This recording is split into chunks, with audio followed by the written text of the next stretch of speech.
جو دونوں میں یکساں اویلیبل ہے. اصل میں حیثیت ہے کیا جسے ہم سینسیبلٹی کہتے ہیں؟ امیر بھائی، اس سے پہلے کہ آپ جواب دیں، میں نے جب شروع کی شاعری کرنا تو میں نے آپ کو اپنی ایک نظم دکھائی، تو آپ نے یہ کہا کہ بہت اچھی ہے مگر جدید زمانے کی حیثیت سیکھی. تو آج وہی سوال جی میں دوبارہ آ گیا کہ وہ حیثیت ہے کیا؟ آپ نے بہت عمدہ نظمیں کہی ہیں، اور اب مجھے سچی بات یہ ہے میں خود ایک طالب علم ہوں، اور مجھے طالب علمانہ رویہ جو ہے نا، یہ جو میں شرارتاً ایک لفظ بولتا ہوتا ہوں، یہ جو بڑے دانشور ہیں نا، میں نے کہتا ہوں یہ بڑے است و خدوس قسم کے آدمی ہیں، بڑے بڑے حکیمانہ دانت توڑ سے فکرے بول بول کے نا وہ آپ کو متاثر کرتے رہتے ہیں. سینسیبلٹی ہے کیا؟ حیثیت کسے کہتے ہیں؟ حیثیت ہے اس صلاحیت کا نام، ایبلٹی کا نام، جو ایک کمپلیکس ایموشنل اور استھیٹک انفلوئنسز ہیں آپ پہ، ان کو رسپونڈ کرنے کا نام ہے انٹیلیجنٹ. یہ نکتہ بڑا ہے، فن شاعری کے حوالے سے بہت ہے. یعنی آپ پہ انفلوئنسز ہیں، آپ ایک عہد میں بڑے ہوئے جس پہ ہم نے یہ بات کر رہے تھے، ہم ایک مخصوص مزاج کے ساتھ بڑے ہوئے، رائٹ؟ اس میں ہم نے ایک خاص طرح کی شاعری تھی، جیسے ہماری تہذیب میں حکمت شامل تھی. 4 مغز اور 4 کل ہر گھر میں بہشتی زیور یہ موجود ہے، رائٹ؟ حکمت بھی چل رہی ہے، مذہب بھی چل رہی ہے، وظیفہ بھی چل رہا ہے، یہ سارے کا یہ ایک تہذیب ہے. اس میں ایک خاص طرح کے اس زمانے میں گیت بنا کرتے تھے، حمدیہ، بندے پہ کرم کرنا تیری شان ہے مولا، بندہ ہے گناہ گار تو رحمان ہے مولا.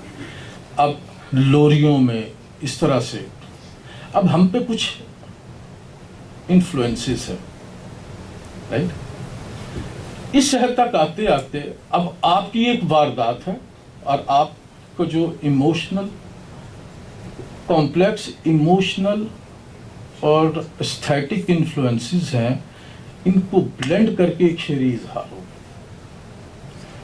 آنیسٹلی اس سرکل جو اسٹڈی سرکل ہم نے شروع کیا ہے، میں یہ سمجھتا ہوں یہ نکتہ سب سے زیادہ اہم ہے آج کی گفتگو. وہ انفلوئنسز جو ہیں ان کے ساتھ ڈیل کیسے کرنا ہے. اچھا وہ واردات میں آئیں گے کہ آبورت کی طرح سے آئیں گے. آزاد نظم کے بارے میں ایک بہت بڑا تصور ہے، فیصل نے مجھے سوال بھی بھیجا، کیا اس کا کھردرا ہونا ضروری ہے؟ یعنی ایک عجیب طرح کے پرسیپشن آگے ہیں سامنے. کیا اس کی زبان اس طرح سے ہوگی؟ کیا اس میں سرریل رکھنا ہوگا؟ کیا اس میں گیپ رکھنا ہوگا؟ نہیں نہیں نہیں نہیں نہیں. آپ کی اوریجنل واردات کیا، آپ کا اظہار کیا اور احساس کیا ہے. آپ اپنی اوریجنلٹی کے ساتھ، ہاں یہ جو کمپلیکس ہے، ایک ایموشنل، ایک سوشل، رائٹ، یہ کمپلیکس ہے، اس کو آپ نے رسپونڈ کرنا ہے اور اپنی واردات سے بلینڈ کر کے کرنا. اور اس میں اس بات کی شعوری کوشش نہیں کرنی، اپنی اوریجنلٹی کو جو ہے نا اس پہ انحصار کرتے ہوئے ایک طرز احساس قائم کرنا ہے. تو جب میں نے یہ کہا تھا کہ پرانی ساخت کا مصرع، مجید امجد کے ہاں تمام شاعری جدید نہیں ہے. وہ مجھے ایسا لگتا ہے کہ مثنوی لکھتا لکھتا اس طرف آ گیا، پرانا شاعر ہے. میں نے بھی اس کی نظم سنائی آپ کو بس اسٹینڈ پر، یہ بڑی اعلیٰ نظم ہے. لیکن ہم کسی کو بھی اس کے بیسٹ پہ ہی جج کرتے ہیں، ورسٹ پہ کرنا بھی نہیں چاہیے. بہت بڑے بڑے شعراء ہیں، ان کا بیسٹ بہت تھوڑا ہے، ورسٹ پہ تو بڑے کم. مطلب ہوا میر کے ہاں، نیسری بڑا غالب کے ہاں بھی چھوتے میں لے تو لوں اس کے پاؤں کا بوسہ. غالب کی کہنے والا شعر ہے یار، خدا کی قسم. بندہ کہیں مرزا کیا ہوا، یہ کیا شعر ہے بھائی؟ کیا آپ نے ہمیں سنایا اور سنایا؟ میں تو یہ شعر نہیں سنتا. مرزا میرے ساتھ بیٹھے ہوں، بھائی آپ میری انٹیلیجنس کو انسلٹ کیسے کر سکتے ہیں؟ آپ کے ساتھ مرزا ہی بیٹھا ہے. ہاں آپ کیسے شعر سنیں گے بھائی؟ آپ میری انٹیلیجنس کو انسلٹ کیسے کر سکتے ہیں؟ آپ مجھے یہ شعر سنائیں گے میں سن لوں گا کیونکہ آپ مرزا غالب آپ سنا رہے ہیں. نہیں، لیکن ہم اسے اس پہ جج نہیں کریں گے. ہم اسے جج کریں گے تو اس پہ کریں گے پرتو خور سے ہے شبنم کو فنا کی تعلیم. کمال مصرع، خدا کی قسم. سرتوے ہجوم درد غریبی سے ڈالیے، وہ ایک مشت خاک کے صحرا کہیں جسے، یا گری ہے جس پہ کل بجلی، وہ میرا آشیاں کیوں. بہرگر بہر نہ ہوتا تو بیاباں ہوتا، تو ہم جج اسے اسی پہ کریں گے. لیکن اس کے ہاں وہ کمزور پارٹ ہے. تو بہرحال یہ جو آپ نے حیثیت کے حوالے سے سوال کیا تو یہ ایک کمپلیکس ہے ایموشنل اور جو انفلوئنسز ہے اسے رسپونڈ کرنے کا. اچھا اب آپ رسپونڈ کرنا ایک دوسرے کو سوال نہ رہے جی. میں چاہتا ہوں کچھ اور ایک دو سوال شامل کر لیں تو پھر اس پہ بات آگے بڑھائیں گے. اسی میں نہ شامل کر دوں جی. آپ نے ابھی حصے کی بات کی ایک جو جی ایک ذرا سا پیچھے آپ واپس لے کے جاتی ہیں. آپ نے فرمایا تھا کہ اور یہ بات ہم نے بھی پڑھی ہے ہمیشہ یہ پڑھتے آئے کہ غزل جو ہے وہ عورتوں سے باتیں کرنے کا نام ہے. تو خواتین جو غزل لکھتی ہیں وہ کس سے باتیں کرتی ہیں؟ یہ تو ویسے خواتین ہی بتا سکتی ہیں کہ وہ کس سے بات کرتی ہیں قسم سے. اس کا بہترین جواب اصل میں نا یہ نسائی خانے یہ بھی نا یہ تہذیبی مسائل ہیں. شعر تو شعر ہے نا, آپ اسے نسائی خانے میں ڈال دیں. مثلا قرۃ العین حیدر جیسا ناول اس نے لکھا ہے, پاکستان میں کسی مرد نے ویسا ناول نہیں لکھا. آگ کا دریا, آخری شب کے ہم سفر, اس کا ایک ایک مکالمہ جو ہے نا, ایک ایک مکالمہ میں بتا نہیں سکتا کس ذہانت سے لکھا گیا. وہ کہتا ہے تمہارا نام کیا ہے, تو وہ کہتا ہے نیلم. نام تو تفریق کے لیے ہوتا ہے. او مائی گاڈ. یعنی آپ 130ویں صفحے پہ آپ کی ذہانت اسی طرح قائم ہے. ایسی بلا عورت تھی, رائٹ. بہت اچھے منشا یاد ایک ایکسیپشن ہمارے پاس ہے, لیکن خدیجہ مستور نے, ہاجرہ مسرور نے, عصمت چغتائی نے, یہ منٹو اوور ریٹڈ افسانہ نگار ہے. منٹو کے پاس گنتی کی اچھی کہانی ہے, مگر وہ چیز جو ہٹ ہو جائے. وہ استاد نے شاگرد سے پوچھا کہ بھائی یہ چوتھا کلمہ سناؤ, کہتا نہیں آتا. تیسرا کہتا نہیں آتا. دوسرا کہتا پہلا سناؤ. اس نے فٹافٹ ہو سنا دیا. کہتے وہ یاد نہیں ہے, یہ کیوں یاد ہے؟ کہتا سر یہ ہٹ ہو گیا. کلمے تو ساری کلمے ہیں. اب وہ ایسا نہیں ہے. اور نسائی خانے کی بات بالکل غلط ہے. دیکھیں عورت اور مرد یہ تو ایک صنفی معاملہ ہے نا, کریٹیوٹی تو ایک مختلف چیز ہے. وہ آج رات بھی سوتے میں دیکھیے بستر کا پورشن لکھتی ہے پروین شاکر, کس ذہانت سے لکھا ہے. وہ آج رات بھی سوتے میں مجھے ڈسنے آئے گا, وہ جانتا ہے کہ مجھ پہ کھلتا ہے زہر کا رنگ. کیا قیامت کا شعر ہے. عورت کی جو بستر پہ تذلیل ہے اس پہ کیا عمدہ اس کا رد عمل ہے. لیکن میں اس کی شرح پہ نہیں جاتے, ہم سوال پہ آتے ہیں. میں بیٹھ جاؤں گا راؤ میں. آخر کی 2-3 باتیں میں کرنا چاہوں گا, لیکن اس سے پہلے یعنی بحث کو سمیٹنے سے پہلے آپ نے ابھی حیثیت کی بات ہو رہی تھی, اس میں آپ نے ایک بیچ میں ایک جگہ آپ نے ذکر کیا علم کا ذکر کیا کہ علم حاصل کرنا. اب یعنی حیثیت میں جب ہم کی بات کرتے ہیں تو بہت سے لوگ اسے, جیسے آپ نے کہا کہ علم سائنس کے علم ہو یا دوسرا جو علوم ہے ان کو ہم شاعری میں ڈالنے کی کوشش کرتے ہیں. تو حیثیت یہ نہیں ہے کہ اصل میں ہے تو وہ جو علم ہمارے اندر جذب ہو گیا ہے ہم اس کو کس طرح سمجھ کر اور کس طرح وہ ہماری واردات میں نظر آ جاتا ہے جب آپ اس کا ذکر کریں. تو صرف ایک اگر اس میں حوالے سے آپ کچھ اور کہنا چاہیں تو اگلے سوال پہ آ جائیے. تو اچھی طرح 1-2 چیزیں ہونے وہ پھر بات کریں گے, ورنہ کسی اور طرف نکل جائیں گے ہم. جیسے آپ نے دلیل والی بات کی اور یا جیسے فلسفے کی بات ہوئی.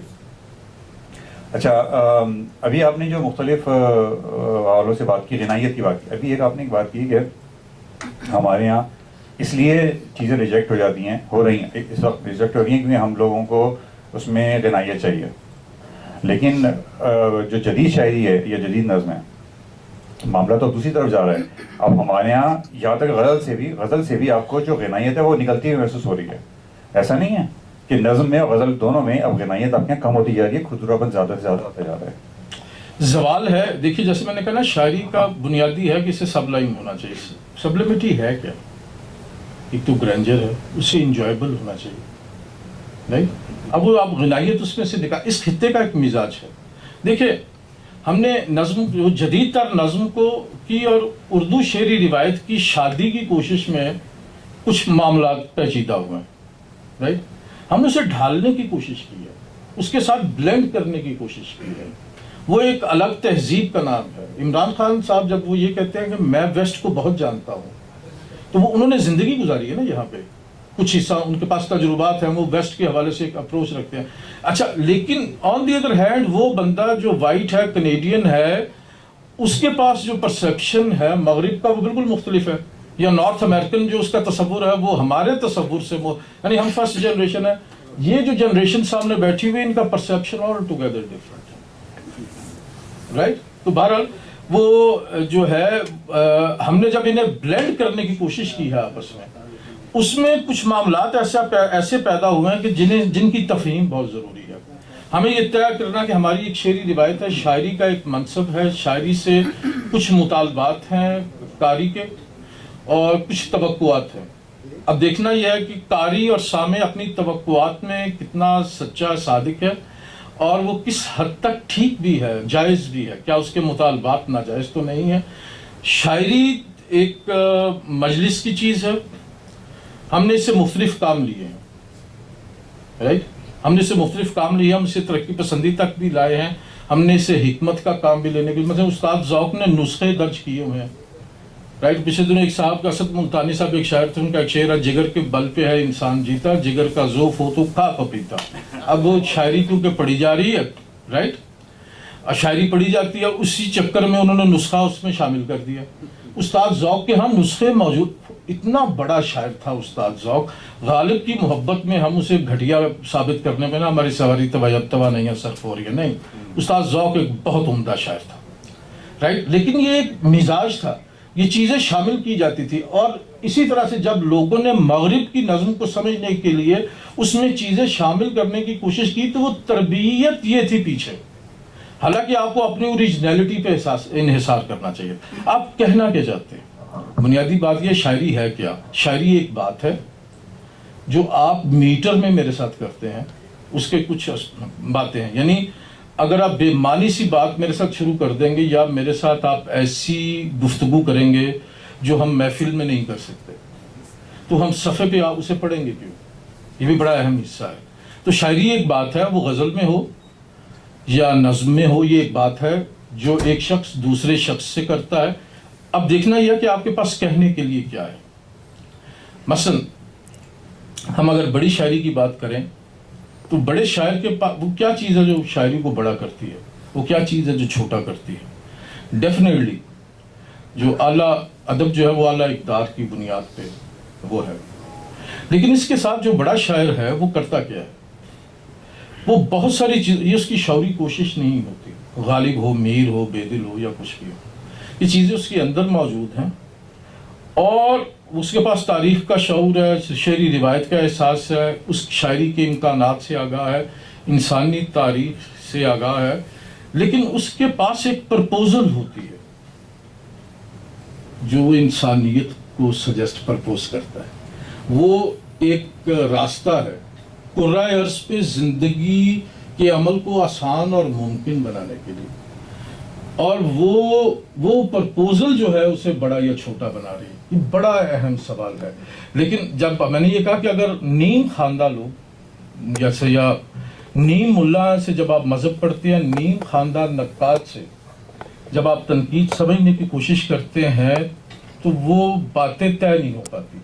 میری خواہش، جیسے آپ نے گفتگو کا آغاز کیا، ایسا مکالمہ یہاں پہ ہم یہ جسے ہم نے آج آغاز کیا ہے، ہمیں ایک بالکل مختلف وے میں چیزوں کو سمجھنے کی ضرورت ہے، کیونکہ جب تک ہم اسٹرکچر پہ مارکس جیسے کہتا ہے کہ اسٹرکچر ہوتا ہے اس پہ سپر اسٹرکچر ہمیں بلڈ کرنا ہے، بہنیں اب ہمیں نئے ڈھانچوں کی بھی ضرورت ہے اور اس پہ نئے سپر اسٹرکچر کی بھی ضرورت ہے، چیزوں کو ری ڈیفائن کرنے کی ضرورت ہے ہمیں۔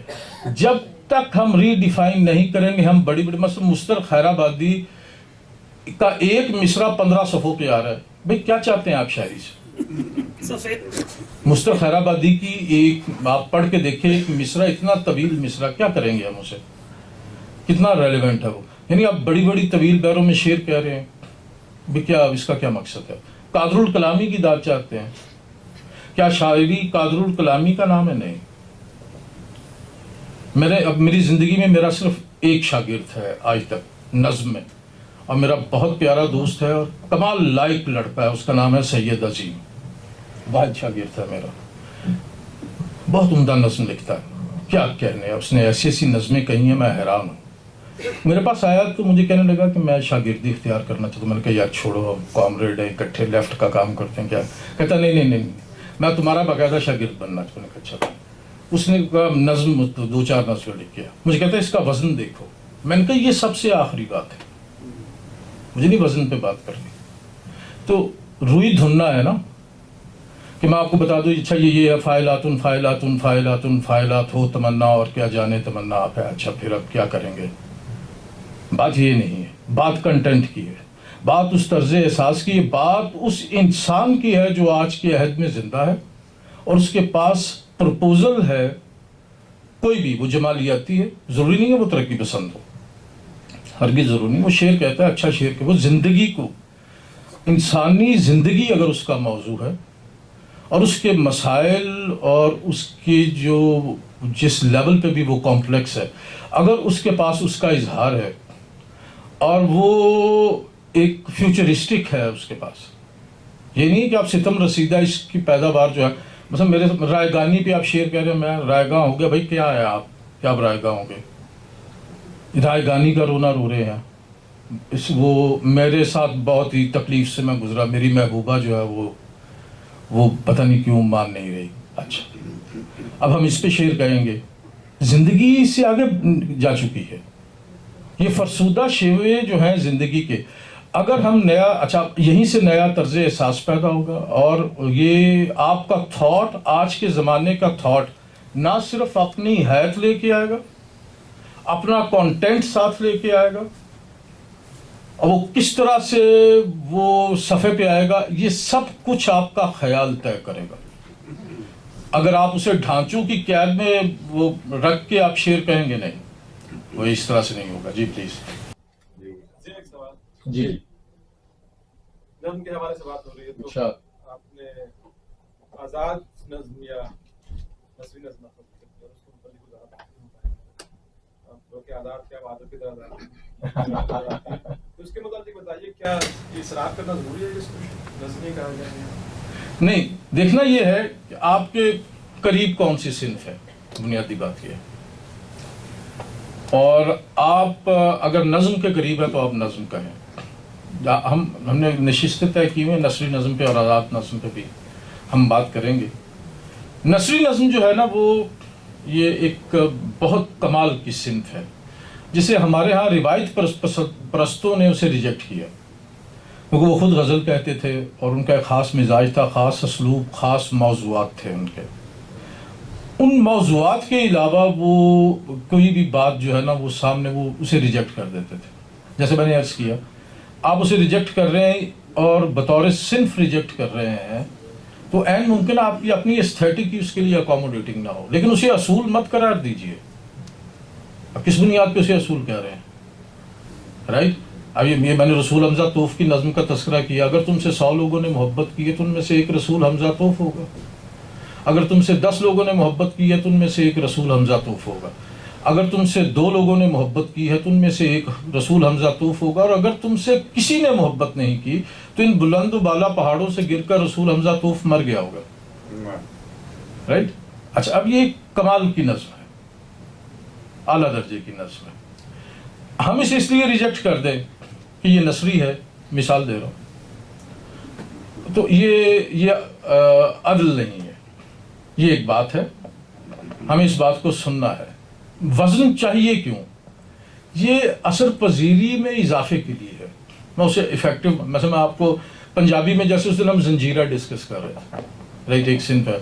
زنجیرے کی ایک شکل وہ گیت ہے، تو یار تو ہی دلدار تیرا میرے دل میں ہے درد. اچھا یہ ایگزیکٹ زنجیرے کی پنجابی کی ایک صنف ہے زنجیرہ، یہ اس پہ بیسڈ ہے.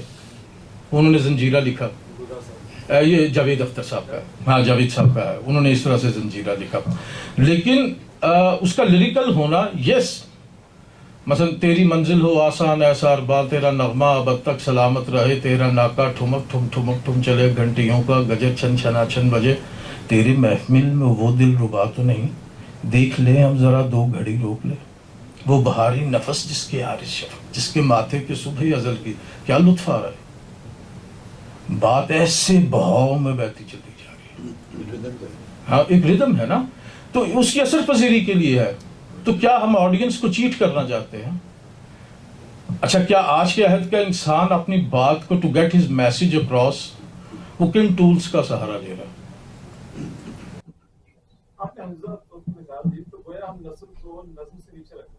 نہیں، بات تھاٹ کی ہے. کوئی چیز یہ بھی طبقاتی تقسیم ہے. یہ طبقاتی معاشروں میں اس طرح کا سوال پیدا ہوتا ہے کہ چیزیں افضل اور مفضول کی بحث طبقاتی بحث ہے. جی ایک سوال ہے اسی سلسلے میں. بظاہر ہمیں دکھتا ہے کہ وزیر اعلیٰ اور دیگر جو ہمارے ناقدین ہیں وہ کہتے ہیں کہ نسلی نظم میں کوئی اسلوب ہی نہیں ہے اور شاعری کی کوئی سلسلہ نہیں ہے. لیکن کچھ ناقدین ظاہر ہے کہتے ہیں کہ جدیدیت کی طرف اگر ہمارا قدم بڑھنا ہے تو اسی حوالے سے ہی بڑھنا ہے. انگریزی میں بھی ہم نے نظمیں پڑھی جو کہ آزاد اور نثر کی طرف زیادہ مائل. تو اس سلسلے میں مطلب کسی نثری نظم کو آپ کیسے جج کرتے ہیں، مطلب ناقد کی حیثیت سے؟ بحیثیت. اچھا ایک میں اس میں یہ بھی ہے کہ اس سوال پہ آپ سوالوں کو عمل کر لیے گا.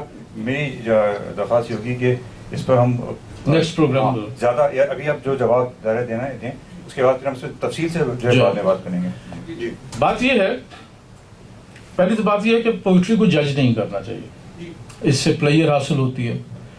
ایک یہ محض پلیئر پرسیوٹ بھی یہ اچھا ٹارگٹ نہیں ہے آج کے زمانے میں. اور چیز طرح سے لکھا جاتا ہے. مطلب آپ کو میں ایک ایرانی شاعر کی نظم کا ایک ٹکڑا سناتا ہوں. وہ کہتا پانی کو گدلا نہ کریں، پانی کو گدلا نہ کریں، شاید کوئی درویش اس میں اپنی روٹی بھگو رہا ہو. اچھا اب یہ بات وزن میں نہیں ہے مگر یہ ایک بات ہے. ہم نے یہ کیوں طے کر لیا کہ بات اچھی وہی ہوگی جو وزن میں ہوگی؟ وزن میں نہ ہو ریدم میں ہونا ضروری ہے. اچھا اس میں بھی راشد صاحب کا ایک بہت فکرہ جو موج نو کی تحریک کے حوالے سے انہوں نے کہا کہ اسے ریجیکٹ کر دیا گیا کیونکہ اس میں آہنگ نہیں ہے. لیکن اس نظم میں، اس شاعری میں وہ آہنگ موجود ہے جو شاعروں نے اپنی روح کے اندر جو موسیقی محسوس کی وہ اس میں موجود ہے. ایسا نہیں ہے. اچھا پھر ہم اسے یہ کوئی ڈیوائن رول نہیں ہے، کوئی شریعت ہے کہ اس میں وزن ہوگا تو ہم اسے مانیں گے؟ نہیں، بالکل نہیں ہے. دنیا میں آپ سے نہیں کہہ رہا، دنیا میں ایک پرسیپشن یہ قاسمی احمد ندیم قاسمی صاحب نے اسے نثر لطیف قرار دیا. وہ لوگ آغا صاحب یہ لوگ یہ اسے نہیں مانتے تھے. لیکن اس دنیا میں ایسا سارا شگفتہ کی ایک لائن ایک سی سارا میں وہ امرتا پریتم کو خط لکھتے ہوئے پنجابی میں کہتی ہے کہ آپی میں چیخا پوڑیاں تو لتھی، میں چیخ کی طرح سیڑھیوں سے اتری. او مائی گاڈ، اتنا انٹینس. اور میں ٹرنیا تو میرے پیروں چوں زمین گر دی ہے.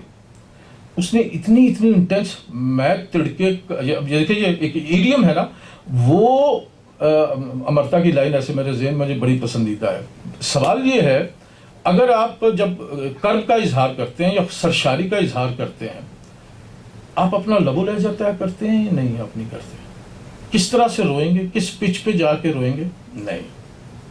وہ کرب کا اظہار ہے، اس کے اصول نہیں ہوتے. ہاں یہ نہیں ہے کہ آپ نے محض اب اگر آپ اس میں ایک چیز میں ضرور کہنا چاہتا ہوں، اگر آپ اصول توڑنا چاہتے ہیں کوئی بھی، ہماری روایت اردو شعری روایت اس میں اضافہ ہوا ہے نثری نظم کی صورت میں، اب ضرور اصول توڑیے، لیکن پہلے اصول سیکھیے. یہ سمجھ لیجیے آپ کون سا اصول توڑنے جا رہے ہیں اور کیوں توڑنے جا رہے ہیں. ہاں اگر آپ سیکھے بغیر اصول توڑ رہے ہیں تو آپ نے تو اصول سیکھا ہی نہیں. اس کا مطلب یہ آپ بھاگ رہے ہیں. کیا یہ تانا ثانی کے لیے شعر کہا جا رہا ہے؟ نہیں. ہاں اگر آپ ایک ایسی فری ایسوسیشن آف تھاٹس کے بالکل قریب ہے یہ ایریا، آپ کی ویری اون سول جو ہے وہ اس میں موجود ہوتی ہے، اگر یہ اس کا اظہار ہے اور کسی لیول پہ ریڈر کو یا لسنر کو وہ پکڑ رہا ہے اور اسے کسی کیفیت سے آشنا کر رہا ہے، تو اس نظم نے اپنا مقصد پورا کر دیا. ہاں یہ جو ہے یہ ڈھانچے، وہ یہ جو بڑی بڑی تنقیدیں لکھی جاتی ہیں اور بڑے بڑے دیباچے لکھے جاتے ہیں، اور وہ دفاع دیباچے پہ فکرہ موترزہ مجھے یاد آ گیا. ان کسی نے پوچھا بھائی یہ دیباچہ کیا ہوتا ہے؟ کہتا ہے دیباچے کی کتاب میں وہی حیثیت ہوتی ہے جو ریوڑ کے آگے کتے کی ہوتی ہے. شور مچاتا آ رہا ہے کہ ہٹو ہٹو پیچھے شاعری کا ریوڑ آ رہا ہے، ریوڑ آ رہا ہے. نہیں، آپ کو وہ ٹیچ کیا جاتا ہے، یعنی آپ کو باعث کیا گیا ہے آپ اپنی اوریجنلٹی پہ کھڑے رہیں. میں یہ سمجھتا ہوں ریڈر ہونا ایک تخلیقی عمل ہے، بالکل تخلیق کی طرح. ریڈر اگر پریپیئرڈ نہیں ہے، اگر وہ پریپیئرڈ نہیں ہے، وہ بات نہیں پہنچے گی. آپ شاعری سے توقعات کیا رکھتے ہیں؟ جیسے میں نے گفتگو کے آغاز میں کہا، آپ کے مطالبات کیا ہے؟ کیا پلیئر پرسیوٹ آپ کا اونلی ٹارگٹ ہے؟ کیا آپ یہ چاہتے ہیں مجھے اس سے پلیئر ملے؟ کوئی ایک ایسی محض پلیئر پرسیوٹ ہے؟ نہیں، بات اس سے آگے جا چکی ہے. مسرت کا حصول حظ اٹھانا، ہم یہ کریں گے وہ کریں گے فلاں کریں گے اور یہ شاعری سے یہی توقعات ہیں؟ نہیں، یہ بیانیہ ہے، یہ پرانا بیانیہ 200-400 سال سے یہی 300 سال سے یہی چلا آ رہا ہے. دیکھنا یہ ہے کہ آج کا نیا قاری، نیا ریڈر، نیا سامع وہ کیا ہے، وہ چیزوں کو کیسے دیکھتا ہے. جی جی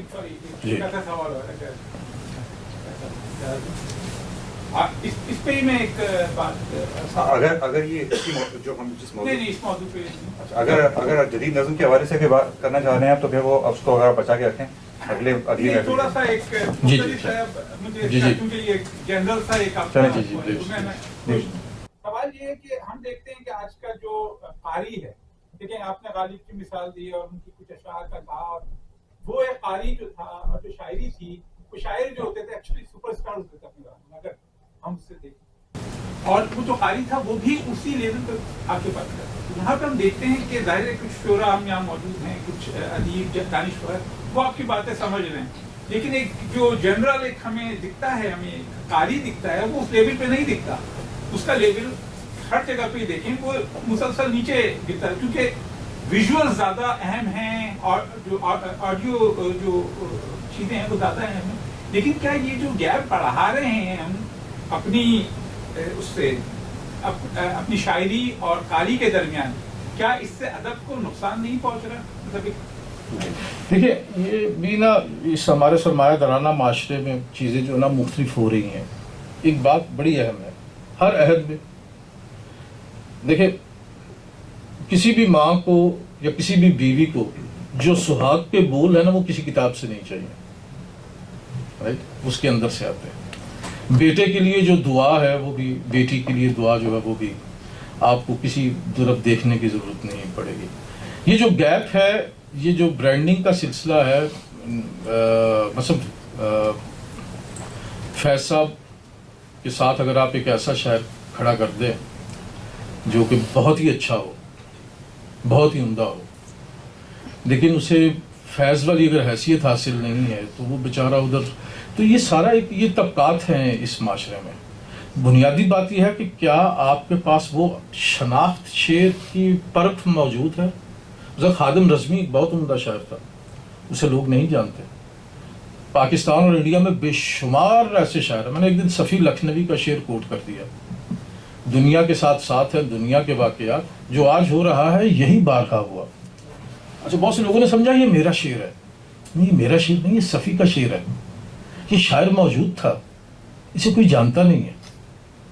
تو یہ جو گیپ ہے اس کا سبب جو ہے نا، یہ جدید جو ہمارے یہ سرمایہ دارانہ نظام ہے، اس میں اس کے اسباب تلاش کیجیے. مشاعرہ ہو رہا ہے، ٹکٹ بک رہی ہے، بڑے شاعر کو پسند، احمد فراز 5000 لے رہے ہیں، احمد ندیم قاسمی 2000 لے رہے ہیں. احمد ندیم قاسمی اس سے بڑا تخلیق کار تھا، فراز بہت بڑا شاعر تھا، مگر فیض صاحب 10 پہ چلے گئے، 20 پہ. اوکے بھائی یہ کیا ہو رہا ہے؟ پیچھے اب نیچے آڈینس بیٹھی ہوئی ہے، پھر ایک سپرلیٹیوز میں انہیں بلایا جا رہا ہے کہ کیا ہو رہا ہے؟ آپ نے اس پہ ٹکٹ لگا دی. یہ مشاعرہ اور ٹکٹ پہ ہو رہا ہے. چوپال کی چیز تھی وہ اس پہ ٹکٹ لگنی شروع ہو گئی. مجھ سے ایک دن اشفاق حسین صاحب نے بڑی مزے کی بات کی. میں نے ان کی کتاب کا ایک وہ دیباچہ لکھا یا کیا مضمون لکھا. مجھ سے کہنے لگے امیر یقین کرو تم جاوید اختر سے اچھے شاعر ہو، مگر میں کیا کروں ٹکٹ اس پہ بکتی ہے. میں نے کہا اچھا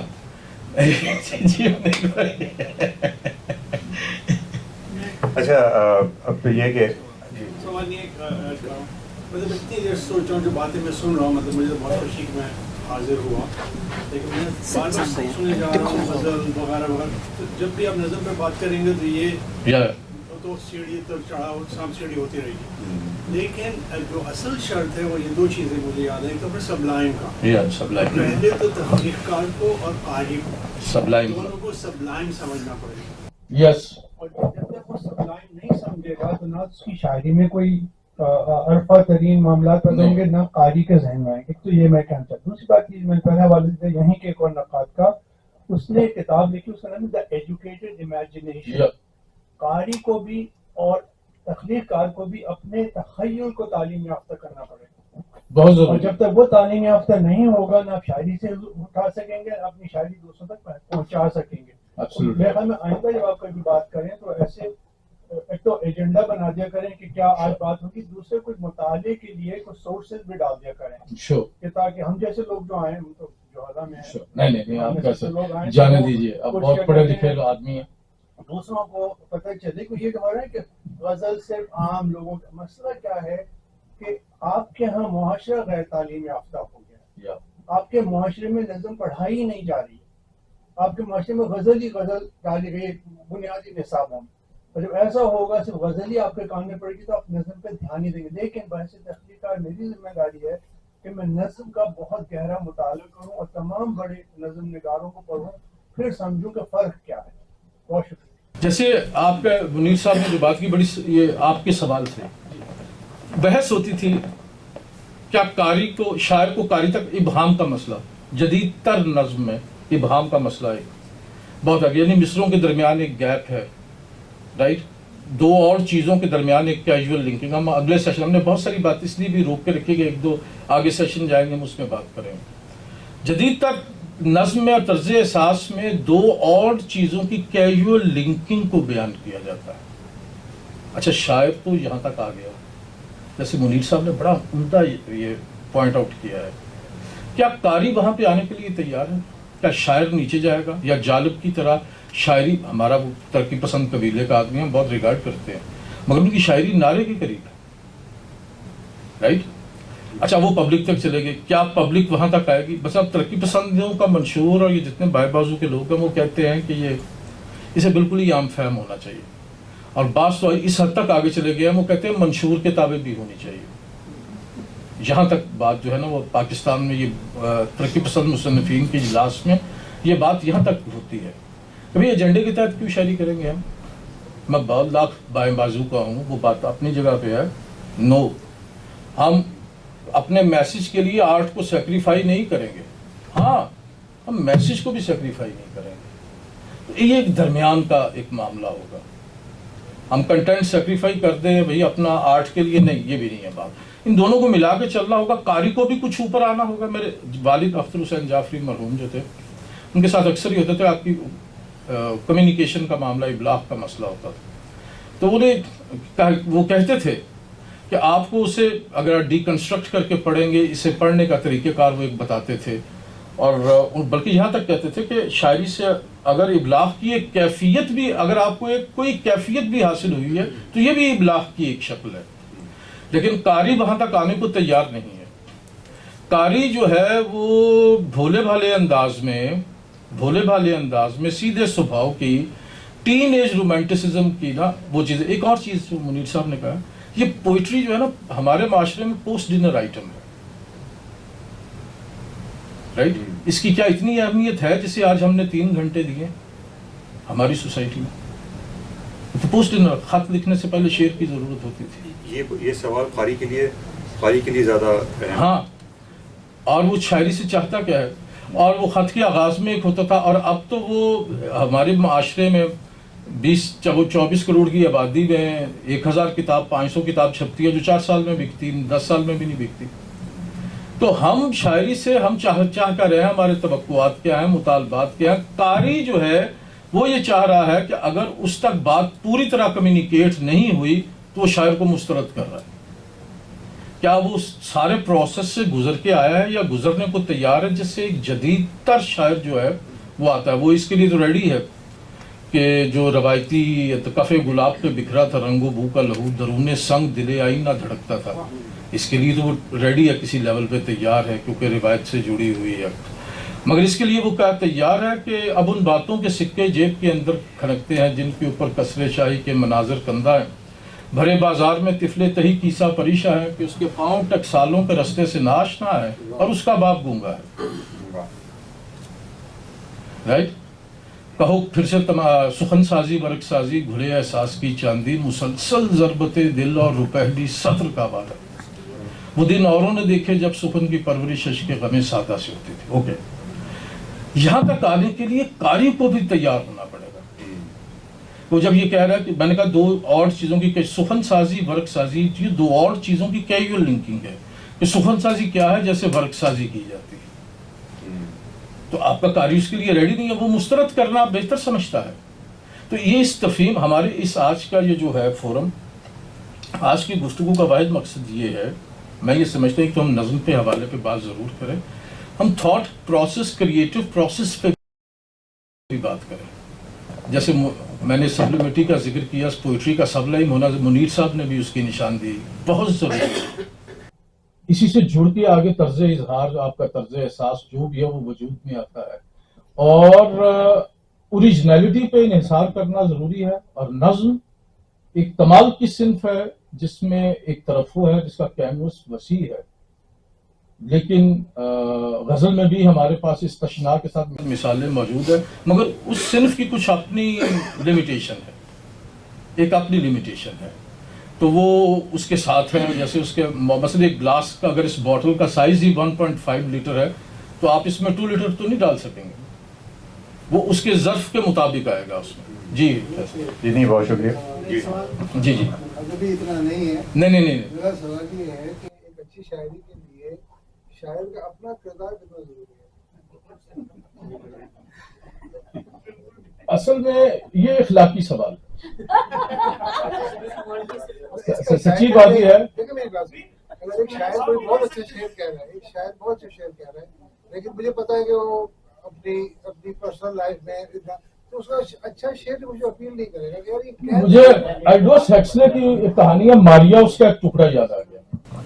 اچھا، ایک چیز ہے، میں ضرور آپ بات کی بات مکمل کیجیے، اور ہمارے پاس ایک دو اور لوگ ہم کریں گے کہ ہم بہت مختصر سوال لیں گے اور بہت مختصر جواب لیں گے، کیونکہ اب ہم جی میں ان کا ذرا یہ جواب دے دوں، میں آپ کی طرف آتا ہوں. ان کا سوال ہے جواب میں ایک چیز کہتا ہوں، اس پہ آپ الگ پروگرام کریں. ٹھیک کوئی شاعر نہیں ہوگا. دیکھیے، نصابی طور پہ نا کچھ چیزیں لوگ جان لیتے ہیں، کچھ چیزیں آچی گو بیک کچھ چیزیں نصابی طور پہ آپ جان لیتے ہیں، اور شعر کہنے کے لیے یہ کرافٹ آپ نے سیکھ بھی لیا.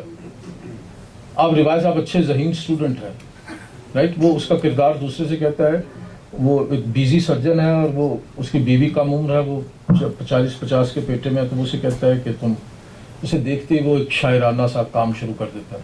تو اسے ٹائم نہیں دے رہا، وہ اگنور ہو رہی ہے. وہ جیسے ہی شاعری کا تذکرہ شروع کرتا ہے تو اسے کہتی ہے، دیکھو تم انتہائی پڑھے لکھے آدمی ہو، ایلڈوس ہکسلے کی کہانیاں ماری ہے.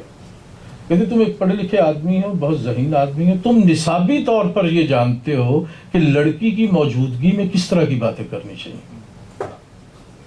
کہتے ہیں کہ دیکھو تم نے یہ ساری شاعری مجھے سنائی ہے، یہ بالکل اسی طرح سے ہے کہ جیسے مردہ مینڈک کی ٹانگ کو اگر برقی رو چھو جائے تو وہ پھیلنے اور سکڑنے لگتی ہے، مگر اسے زندہ وجود کا عمل ہرگز نہیں کہا جا سکتا.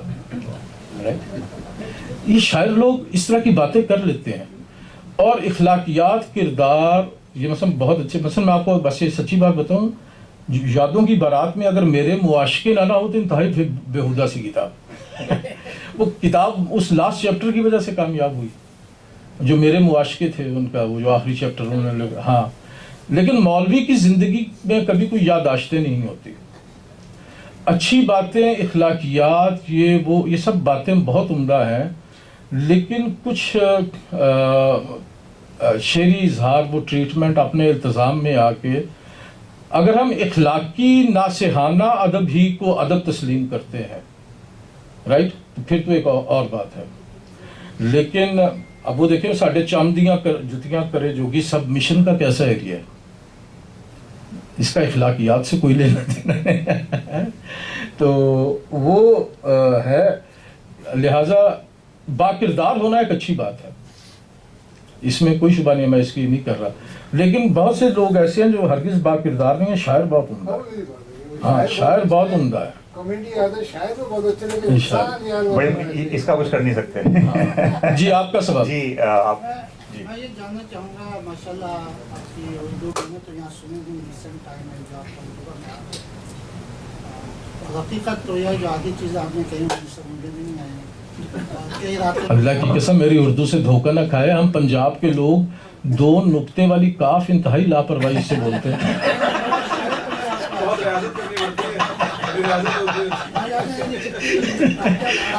اور منٹو کہا تھے پنجابی جب اردو بولتا ہے تو ایسے لگتا ہے جیسے جھوٹ بول رہے ہیں. جی ہاں نہیں سوال ہے. سوال میں سیدھا سا سوال ہے اور خدا مہربانی سیدھا سا جواب دیں.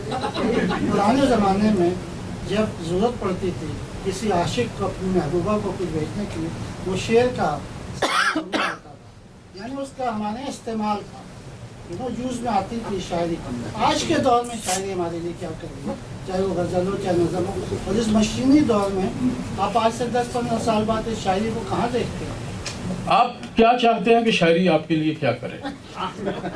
پہلا سوال, یہ بڑا نکتہ ہے. ٹھہریے, اور یہ جو تصور ہے نا کہ خط وہ شاعر وہ, یہ فلم سے بات آئی ہے, یہ ڈرامے سے بات آئی ہے, یا اس طرح کی شاعری سے خط کبوتر اس طرح لے جا, یعنی وہ خط کا بھیجنا, خط کا مضمون بھام لیتے ہیں لفافہ دیکھ کر, رائٹ, اس طرح کی جو باتیں ہیں یہ کتابوں تک ہیں, رائٹ. یہ جو عشق ہے یا محبت ہے ایک دوسرے سے, وہ تو جب سے مرد اور عورت دنیا میں موجود ہے, یہ محبت کا معاملہ کسی نہ کسی طرح سے تو چل ہی رہا ہے, رائٹ. وہ کوئی جو پہلا شخص تھا جب شاعری نہیں ہوئی تھی تو اس نے کوئی شعر تو نہیں کہا ہوگا نا عورت کو امپریس کرنے کے لیے یا پلیز کرنے کے لیے. یہ تو ایک تہذیب کا مسئلہ ہے. ویسٹ میں کون سا شعر سنایا جا رہا, دیکھیں اگر ہم اپنے خطے کو پوری دنیا سے تعبیر کر رہے ہیں تو نہیں, یہ ایک مخصوص آبادی کا حصہ ہے. مغرب میں تو شاعری نہیں ہو رہی عورت کے لیے, مغرب کے لیے تو سیدھی سیدھی بات ہو رہی ہے. تو اب ہمارے معاشرے میں بھی وہ ہماری ایک کلاس فیلو ہوتی تھی, وہ اکثر مجھ سے کہا کرتی تھی کہ محبت مجھے ان جوانوں سے ہے جو کھاتے پیتے گھرانوں سے. اچھا اب تو وہ زمانہ بدل گیا ہے بھائی. یہ آپ کا یہ بالکل سیدھا سا جواب ہے, یہ ہمارا ذاتی تصور ہے. جی نہیں بہت شکریہ. اچھا جی ارے روشن حضور بالکل سی. اس میں ایک ابلاغ کا ایشو ہے. ابلاغ ایک بہت بڑا موضوع اور ہمیشہ رہا ہے ادب کے اندر, اور ابلاغ کا ایک مسئلہ ہمیشہ قاری اور تخلیق کار کے درمیان رہا ہے. مسئلہ اس میں یہ ہے کہ نہ قاری جو ہے وہ اس نہج تک آ سکتا ہے جو تخلیق کار کی سوچ ہے, اور وہ اس لیے نہیں آتا کہ اس کا رشتہ ہی نہیں کتاب سے, اس نے کوئی سلسلے معاملہ اپنے آپ کو اس لیول پہ لے کر نہیں آیا.